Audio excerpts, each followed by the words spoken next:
Hello and welcome to IGNOU BAPSH BPSC 105 का ये unit number 12 होने वाला है। और आज इस यूनिट का पार्ट 2 है जिसमें हम बचे हुए टॉपिक्स को कवर करेंगे।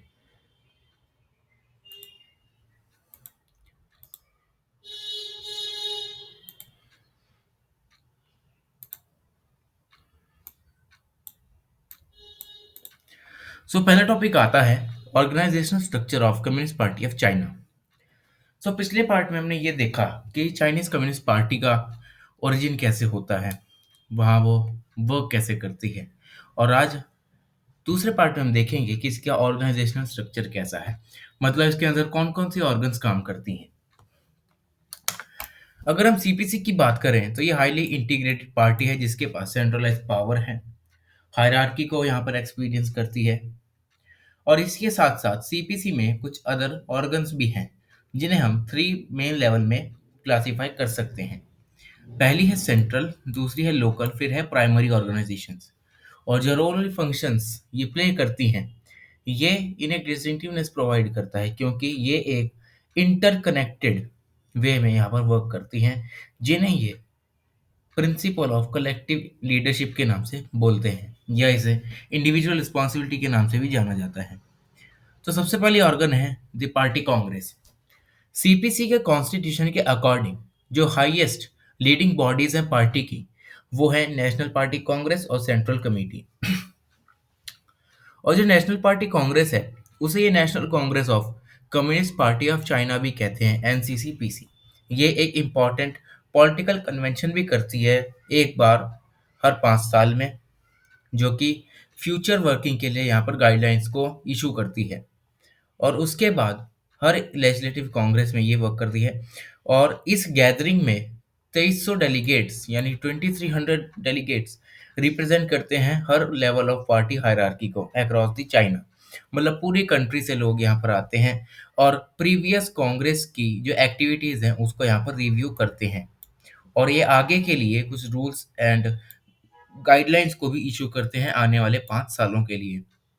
और जो पहला सेशन होता है पार्टी का, कांग्रेस का, वो एक नई सेंट्रल कमेटी को भी सिलेक्ट करती है जिसमें जो मेंबर्स होते हैं वो पार्टी ऑर्गन से ही इलेक्ट किए जाते हैं। आगे है सेंट्रल कमेटी। यहाँ की जो सेंट्रल कमेटी है उसमें 370 मेंबर्स होते हैं जो कि 5 साल के लिए इलेक्ट किए जाते हैं by NCCPC from across the country. पूरी कंट्री में से 370 मेंबर्स को यहाँ पर इलेक्ट किया जाता है। ये एनुअली मिलती है 2 हफ्ते के लिए with carrying out business of the NCCPC when it is not in session. अब NCCPC जब सेशन में नहीं होती तब ये अपना काम करते हैं। और जो सेंट्रल कमेटी होती है ये अपने सेशंस को यूजुअली प्लेनम्स या प्लेनरी सेशंस कहते हैं, जो कि फोरम क्रिएट करते हैं जहाँ पर पॉलिसीज का रेटिफिकेशन और डिस्कशन किया जाता है। और इसके पास ये पावर है कि जो पॉलिट ब्यूरो और स्टैंडिंग कमेटी है उसके मेंबर्स को इलेक्ट करते हैं। सेंट्रल मिलिट्री कमीशन के भी मेंबर्स को इलेक्ट करते हैं। Central commission for discipline inspection के लिए भी ये मेंबर्स को इलेक्ट यहाँ पर किया जाता है। अब आता है the political bureau. Political bureau of CPC, in short polit bureau, is a group of 25 senior most leaders of the party. अब पॉलिट ब्यूरो में 25 सीनियर मेंबर्स का एक ग्रुप होता है पार्टी में। इनके पास ये पावर और फंक्शंस होते हैं कि अगर सेंट्रल कमेटी एक प्लेनम यहाँ पर कंडक्ट नहीं करती है तो भी ये अपना वर्क आसानी से कर सकते हैं। और ये नॉमिनली इलेक्ट किए जाते हैं बाय सेंट्रल कमेटी। प्रैक्टिस में अगर हम देखें जो पॉलिट ब्यूरो के मेंबर्स होते हैं उन्हें एक 7 मेंबर्स की स्टैंडिंग कमेटी बैक रूम से इन्हें इलेक्ट करती है बाय सम नेगोशिएशंस। और ज़्यादातर पॉलिट ब्यूरो मेंबर्स इंपॉर्टेंट पोजीशंस को होल्ड करते हैं गवर्नमेंट में। आगे आती है पॉलिट ब्यूरो स्टैंडिंग कमेटी। अब in the polit bureau power is centralised in a sub group called the polit bureau standing committee. अब पॉलिट ब्यूरो में एक सब ग्रुप होता है जिसे पॉलिट ब्यूरो स्टैंडिंग कमेटी के नाम से जाना जाता है, PSC, जिसमें करंटली 7 मेंबर्स वर्क करते हैं और बहुत ही मोस्ट पावरफुल पर्सनैलिटीज होती हैं लीडरशिप ऑफ CPC में। और ये जो 7 मेंबर्स होते हैं वो एक प्लेनरी सेशन से इलेक्ट किए जाते हैं जो कि सेंट्रल कमेटी कंडक्ट करती है।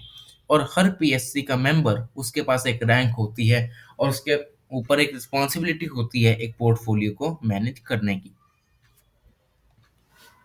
और पीएससी पूरी कंट्री में एक अथॉरिटेटिव पॉलिसी और डिसीजन मेकिंग बॉडी है अंडर सीपीसी। अब आता है जनरल सेक्रेटरी। तो जनरल सेक्रेटरी एक फॉर्मल टाइटल है for the head of CPC, मतलब सीपीसी का जो हेड है वो जनरल सेक्रेटरी होगा। अब जनरल सेक्रेटरी से पहले यहाँ पर चेयरमैन ऑफ सीपीसी होता था 1982 तक, पर 1982 के बाद चेयरमैन ऑफ सीपीसी को यहाँ पर अबॉलिश कर दिया जाता है, इस पोस्ट को यहाँ पर अबॉलिश कर दिया जाता है। और जनरल सेक्रेटरी यहाँ पर हाईएस्ट रैंकिंग ऑफिशियल बन जाता है पार्टी और स्टेट में। पार्टी के कॉन्स्टिट्यूशन के अकॉर्डिंग जो जनरल सेक्रेटरी है वो अपने मेंबर्स को इलेक्ट करता है पॉलिट ब्यूरो स्टैंडिंग कमेटी से बाय प्लेनरी सेशन, जो कि सीपीसी की सेंट्रल कमेटी कंडक्ट कराती है। और ये इसके पास कुछ ऐसे फंक्शंस होते हैं जो कि सेक्रेटरीट के पास भी होते हैं, जैसे कि ये पार्टी के ऑर्गन्स को हेड करता है, जैसे कि जनरल कमेटी, पॉलिटिकल ब्यूरो, उसकी स्टैंडिंग कमेटी। और उसी की वजह से जनरल सेक्रेटरी सीपीसी का एक पैरामाउंट लीडर बन जाता है चाइनीज पॉलिटिकल हायरार्की में। मतलब पैरामाउंट लीडर का मतलब है कि ये सबसे इम्पोर्टेंट पॉलिटिकल हायरार्की में एक ऑफिशियल है। इसे ही हाईएस्ट रैंकिंग ऑफिशियल यहाँ पर कहा जाता है जनरल सेक्रेटरी को। पार्टी का हेड जनरल सेक्रेटरी होता है और ये हाईएस्ट रैंकिंग ऑफिशियल भी होता है। आगे है सेक्रेटरीट। जो सेक्रेटरीट होता है उसमें 7 मेंबर्स की एक ग्रुपिंग होती है, जो कि एक मोस्ट इंपॉर्टेंट ऑर्गन मानी जाती है पार्टी की, जिसका काम होता है रूटीन बिजनेस एक्टिविटीज और एडमिनिस्ट्रेटिव अफेयर्स को डिस्कस करना पार्टी की। सेक्रेटरीट मेंबर्स डेली बेसिस पर मीट करते हैं, डेली बेसिस पर मिलते हैं और सुपरवाइज करते हैं पार्टी की कुछ ऑर्गन्स को, ताकि वो देख सकें कि पार्टी की ऑर्गन सही से काम कर रही हैं कि नहीं। Members of secretariat are nominated by PBSC. अब जो इसके मेंबर्स होते हैं उसे पीबीएससी इलेक्ट करती है and are subject to approval by central committee. ने सेंट्रल कमेटी का अप्रूवल भी लेना होता है एक प्लेनरी सेशन में। The secretariat also responsible for executing the decisions. अब जो सेक्रेटरी होता है ये यहाँ का एक तरह से एग्जीक्यूटिव ऑफिसर होता है, जो कि जो पॉलिट ब्यूरो और उसके स्टैंडिंग कमेटी को डिसीजंस को अगर उसे इम्प्लीमेंट करना है वो सेक्रेटरीट को बोलते हैं। सेक्रेटरीट ही इनकी पॉलिसीज और रूल्स को यहाँ पर इम्प्लीमेंट करता है।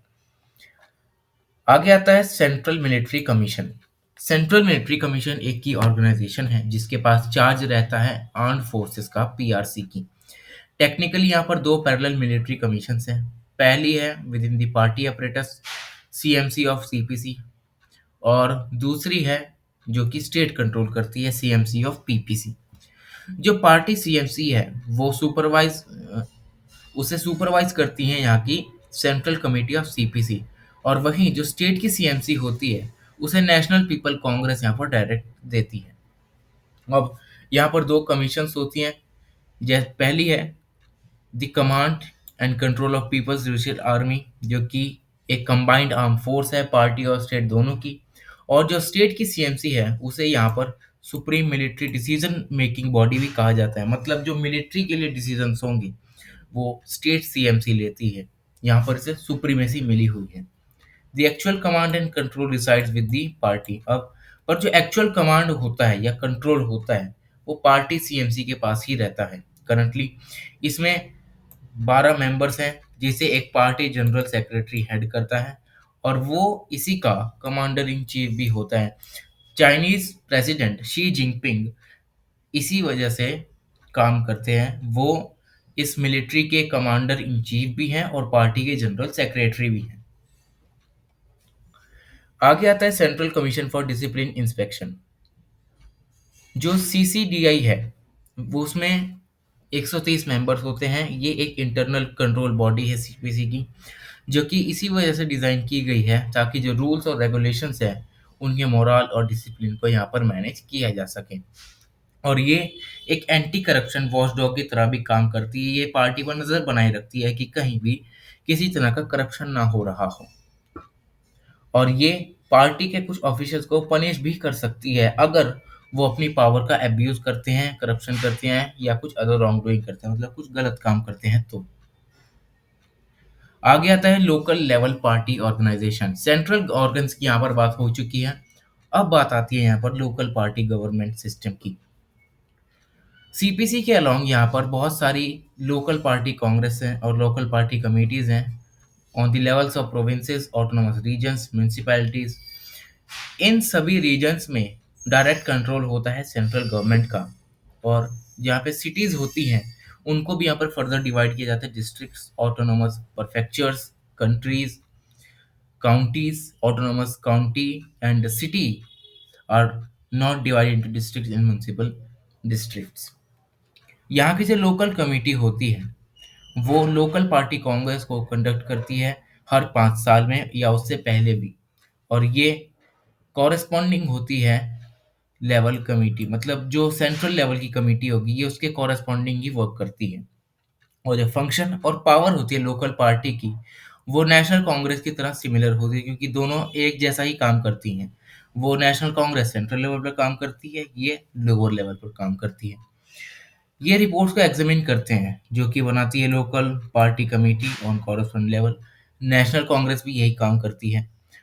और ये सीसीडीआई की रिपोर्ट्स को भी यहाँ पर एग्जामिन करती है, वहाँ पर डिस्कस करती है, कुछ रेजोल्यूशंस को अडॉप्ट भी करती है, मेजर लोकल इश्यूज को वहाँ पर रिप्रेजेंट भी किया जाता है।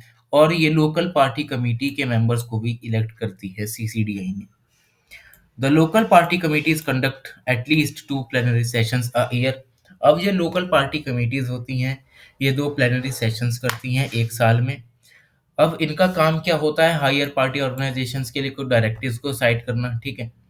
डायरेक्टिव सेट करेंगे, उसके बाद जो पार्टी कांग्रेस है कॉरेस्पॉन्डिंग लेवल पर वहां पर ये रेजोल्यूशन लाएंगे, कोई नई चीज करनी होगी इनको। आगे आता है primary organisations of the party. अब सबसे निचली स्तर की जो ऑर्गेनाइजेशन होती है वो होती है प्राइमरी ऑर्गेनाइजेशन। अब पार्टी स्ट्रक्चर के सबसे बेस पर आती है, जिसमें कि यहाँ पर villages, factories, enterprise, school, colleges, research institute, ये सब तरह की आती हैं। और ये 3 फुल पार्टी मेंबर्स ही इन्हें कंट्रोल करके रखते हैं। These primary organizations are essential components of CPC's party building. यही सारे जो कंपोनेंट्स हैं फैक्ट्रीज, विलेजेस, ये एक एसेंशियल कंपोनेंट बन जाते हैं सीपीसी की पार्टी बिल्डिंग में। ये इसकी फाउंडेशन के लिए सारा वर्क करते हैं, क्योंकि जो सीपीसी की पावर है इसे ये ग्राउंड लेवल पर एक्सरसाइज करते हैं। Primary organizations disseminate the party's ideologies, policies, principles, and carry out the resolutions and directions for the higher party organizations. और ये प्राइमरी ऑर्गेनाइजेशंस होती हैं ये पार्टी की आइडियोलॉजीज, पॉलिसीज और प्रिंसिपल्स को फॉलो करती हैं और कुछ रेजोल्यूशंस और डायरेक्शंस भी लाती हैं जो कि हायर पार्टी ऑर्गेनाइजेशंस को यहाँ पर फॉलो करने चाहिए, जिससे कि पब्लिक के साथ इनका अच्छा कांटेक्ट बना रहे। आगे आते हैं the Chinese communist party issues and challenges. अब चाइनीज कम्युनिस्ट पार्टी की हमने सारी एडवांटेजेस देख ली और इसकी वर्किंग को देख लिया। अब इसके बाद आता है इसके इश्यूज क्या निकल कर आते हैं और इसके पास क्या क्या चैलेंजेस रहते हैं। प्रेजेंट की अगर हम बात करें तो सीपीसी एक वैरायटी ऑफ इश्यूज और चैलेंजेस से गुजर रही है from both outside the party और विद इन द पार्टी। एक ये क्वाइट नेचुरल है कि जो हाई सेंट्रलाइज बॉडी होगी तो उसका सिस्टम उतना ही कॉम्प्लेक्स होगा। और ये ऑफन इनकाउंटर्ड इसका क्रिटिसिज्म भी होता है कि जो पार्टी है वो उसमें ट्रांसपेरेंसी कहीं नहीं है। ज़्यादा जो इम्पोर्टेंट इंफॉर्मेशन होती है ये उसको शेयर नहीं करते हैं पब्लिकली। डिसीजन मेकिंग प्रोसेस को हमेशा ये पब्लिकली शो नहीं करते हैं, पब्लिक को इन्वॉल्व नहीं करते हैं डिसीजन मेकिंग प्रोसेस में। ये अपने अंदर ही अंदर सारे डिसीजंस को बनाते हैं। ट्रांसपेरेंसी नाम की कोई चीज़ यहाँ पर रहती नहीं है। बहुत ही थोड़ी इंफॉर्मेशन यहाँ पर अवेलेबल होती है पब्लिक डोमेन में, जिससे जो सिलेक्शंस होते हैं वो किए जाते हैं। और इंडिपेंडेंट यहाँ पर प्रेस होती नहीं है। अगर कोई प्रेस वहाँ पर गवर्नमेंट के अगेंस्ट कुछ बोलती है तो वहाँ पर प्रेस सेंसरशिप लगा दी जाती है, इसलिए सारी प्रेस को इनकी तारीफ भी करनी पड़ती है। और यहाँ पर कोई ऑर्गेनाइज ओपोजिशन भी नहीं है, क्योंकि इंडिया में जैसे अगर हम बात करें तो यहाँ पर एक ओपोजिशन पार्टी और रूलिंग पार्टी है। तो ओपोजिशन का काम ये होता है कि अगर उसे कोई रूलिंग पार्टी का जो लॉ है वो पसंद नहीं आ रहा तो उसके अगेंस्ट वो क्वेश्चन कर सकती है। पर यहाँ ऐसा कुछ नहीं होता, ये अनचैलेंजेबल पार्टी है। इसी की वजह से जो सिस्टम है वो लैग करता है, क्योंकि यहाँ पर जो फ्रीडम ऑफ एक्सप्रेशन है उसको यहाँ पर सप्रेस किया जाता है। अदर हॉटली डिबेटेड टॉपिक है, ये जो ऑब्जर्वर्स हैं कंटेम्पररी चाइना के, वो कहते हैं कि जो वेस्ट है वो चाइना की पॉलिटिकल सिस्टम की वायबिलिटी पर क्वेश्चन करता है। और कुछ ने ये भी कहा है वेस्टर्न लोगों ने कि जो चाइना का पॉलिटिकल सिस्टम है वो कोलैप्स भी कर सकता है इसी की वजह से। एक अदर फोर्सफुल सप्रेसिव मेजर्स की अगर हम देखें तो एक तियानमेंट मसैकर यहाँ पर होता है जहाँ पर प्रो डेमोक्रेसी सिटीजन्स, मतलब प्रो डेमोक्रेसी सिटीजन्स का मतलब जो कि डेमोक्रेसी चाहते हैं, उनको यहाँ पर मार दिया जाता है चाइनीज कम्युनिस्ट पार्टी की लेजिटिमेसी और को देख के। और यहाँ पर ग्लोबल जो रेपुटेशन होती है चाइना की वो यहाँ पर इरोड होनी शुरू हो जाती है। और चाइना में यहाँ पर ग्रोइंग डिमांड है पॉलिटिकल डेमोक्रेटाइजेशन की, जहाँ पर मल्टी पार्टी इलेक्शन हो, इंटरनल डेमोक्रेसी जहाँ पर ट्रांसपेरेंसी, सिविल राइट्स को प्रोटेक्ट किया जाए, लिबर्टी ली जाए लोगों को कि वो अच्छे से अपना काम कर पाएँ फ्रीली, पार्टी को ज़्यादा से ज़्यादा अकाउंटेबल बना पाएँ। एट द सेम टाइम और जो डेवलपमेंट हो रहा है टेक्नोलॉजीज़ में, स्पेशली इन इंटरनेट, इससे जो चाइनीज़ सिटीज़न्स हैं वो ट्रेमेंडियस वे में सीसीपी के कंट्रोल को कहीं न कहीं डिफ़िकल्ट बना रही हैं। कहीं न कहीं वो सोशल मीडिया पर ऐसी पोस्ट करते हैं, जो कि वहाँ पर ज़्यादा इम्पोर्टेंट बन जाती है, जहाँ पर लोग ज़्यादा उसे पसंद करने लगते हैं। तो सीपीसी जो है, वहाँ पर ये डिफ़िकल्टी फ़ेस करने लगती है अपनी वर्किंग में। आगे आती है तियाननमेन मूवमेंट। ये एक बहुत ही सिग्निफिकेंट प्रोटेस्ट माना जाता है पूरी चाइनीज़ हिस्ट्री में। ये स्टार्ट हुआ था अप्रैल 1989 में, जहाँ पर कुछ यूनिवर्सिटी के स्टूडेंट्स बीजिंग के तियानमेन स्क्वायर में इकट्ठा हुए थे, क्योंकि उनके एक फॉर्मर पार्टी लीडर की वहाँ पर मौत हो गई थी, जिनका नाम था हु याओबैंग। और इस गैदरिंग में एक प्रोटेस्ट निकल कर आता है कम्युनिस्ट रजीम के ऊपर, जो कि जो स्टूडेंट्स हैं वो डिमांड करते हैं कि हमें डेमोक्रेसी चाहिए, फ्रीडम ऑफ स्पीच चाहिए, प्रेस सेंसरशिप लगनी बंद होनी चाहिए, प्रेस की फ्रीडम को भी यहाँ पर कर्टेल किया जाता है, तो प्रेस को फ्री करें। पर 4th ऑफ जून को क्या होता है कि जो कम्युनिस्ट पार्टी होती है वो अपने पीएलए ट्रूप्स को भेज देती है और यहाँ पर कई सौ लोगों को मार दिया जाता है। आगे एक मेन चैलेंज आता है इसका, करप्शन। करप्शन एक बहुत बड़ा चैलेंज है इस पार्टी में, क्योंकि यहाँ पर कुछ पब्लिकली शो नहीं किया जाता, अंदर ही अंदर सारा काम चलता रहता है और इसी वजह से करप्शन भी होता है। करप्शन बहुत ही वाइड स्प्रेड हो चुका है चाइना में और बहुत सारे लोगों पर इसका इफेक्ट भी देखने को मिलता है। और इसी की वजह से जो पार्टी की रेपुटेशन है वो दिन प्रतिदिन इरोड होती जा रही है। The rapid economic growth in China since 1980s also brought serious problems such as unemployment, income disparity, etc. और जैसे जैसे रैपिड इकोनॉमिक ग्रोथ हो रही है चाइना की, उससे कुछ सीरियस प्रॉब्लम्स भी आ रही हैं, जैसे कि अनएम्प्लॉयमेंट और इनकम डिस्पैरिटी। अमीर बहुत ज़्यादा अमीर बनता जा रहा है, गरीब को कोई पूछ नहीं रहा है। और इसी रिच और पुअर के गैप के बीच में जो रूरल अर्बन का गैप है, वहाँ पर सोशल अनरेस्ट देखने को मिल रहा है चाइना में, जहाँ पर लोग जो हैं वो प्रोटेस्ट कर रहे हैं, चाइना से मांग कर रहे हैं कि उनको भी जॉब्स दिए जाएं, इनकम डिस्पैरिटी कम से कम हो, इक्वल ट्रीटमेंट मिले। तो ये खत्म होता है यूनिट नंबर 12 और इसी के साथ साथ बीपीएससी 105 का पूरा सब्जेक्ट खत्म होता है। नेक्स्ट सब्जेक्ट शुरू होगा बीपीएससी 109।